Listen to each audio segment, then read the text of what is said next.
Recently मेरे ये जो गांव है, इनके जितने भी बड़े बड़े मोअज़्ज़िज़ लोग थे वो मेरे पास आए। उन्होंने पार्टी भी ज्वाइन की और उन्हें दावत दी थी आज के हमारे इस गांव की ओर आप आके एक नज़र दें कि हमारे यहाँ पे हालात क्या हैं। और मैंने देखा कि इनकी सड़क नहीं है, यहाँ पे बहुत सारी मुश्किलात हैं इनकी। जब जो सड़क तो मैं खुद वहाँ से पैदल चल के आया और उसके लिए इस गाँव के लिए और बिलखुसूस जितना भी इलाका गुजरात लालपुरा से ऊपर जितने भी गाँव हैं उन सब का हमको ख्याल रखना है, सरकार को जगाना है। जो जो कमियां यहाँ पे हैं उन कमियों को दूर करना है, चाहे वो सड़क है, चाहे बिजली है, चाहे पानी है, चाहे अस्पताल है, चाहे स्कूल है, कोई भी सेक्टर जो है जहाँ जहाँ कमजोरी है वहाँ उसको दुरुस्त करने की कोशिश करेंगे।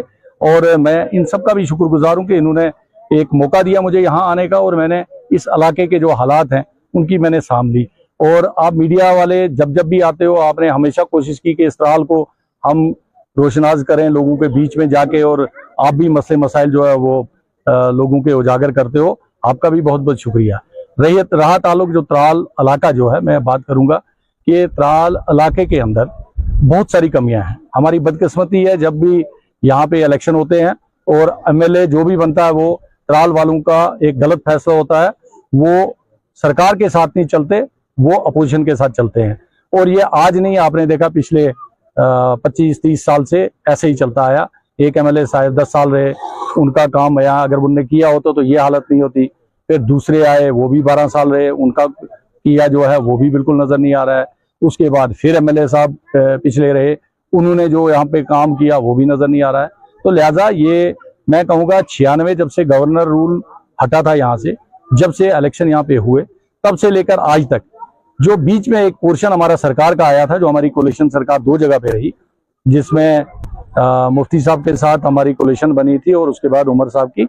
और उस जमाने में जो हमारे 2.5 साल का वक्फा कांग्रेस का था, ये जितने भी प्रोजेक्ट थे, सड़कों के थे, बिजली के थे, अस्पतालों के थे, ये उस टाइम में जब हेल्थ मिनिस्टर हमारे होते थे उस टाइम में हमने उनको प्रोजेक्ट बना के भेजे थे और वो अप्रूव होके आज आप देख रहे हैं उन इलाकों में सड़कें और जहां जहां भी डिस्पेंसरीज अस्पताल हैं तो तब के बने हुए हैं। तो मैं पुरजोर अपील करूंगा अपनी सरकार जो अभी चुनिंदा सरकार है, जिसके मुख्यमंत्री उमर साहब हैं, और एलजी इंतजामिया से, क्योंकि यहाँ बदकिस्मती है, हम बड़े दिनों से मांग रहे हैं कि हमें स्टेटहुड दिया जाए।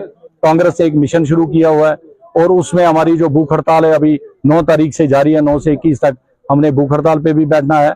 और हम इनको जगाने की कोशिश कर रहे हैं कि अगर हमारी यहाँ पे अपनी सरकार होती, अपना चीफ मिनिस्टर खुद कफील होता और स्टेट होती, तो ये जो चीजें हैं ये शायद आने वाले कल में हमें ना होती। और अगर फुल फ्लैज चीफ मिनिस्टर होता तो हमें मदद होती, हम लोगों का काम कर सकते हैं। तो मैं आज के इस पे आपके इस माध्यम से government of India, prime minister of India और अमित शाह जी को भी यही अपील करूंगा कि जल्द अज जल्द स्टेट को बहाल किया जाए। जो अनकॉन्स्टिट्यूशनली उन्होंने स्टेट को तोड़फोड़ किया, 19 के बाद 2 यूटीज बनाई और ये फिर वैसी की वैसी स्टेट बने। और इस स्टेट में जिस तरह हम लोग रहते थे, जो खुद कफील चीफ मिनिस्टर जिस तरह हमारे होते थे, चीफ मिनिस्टर रहे और लोगों के मसले मसाइल जो वो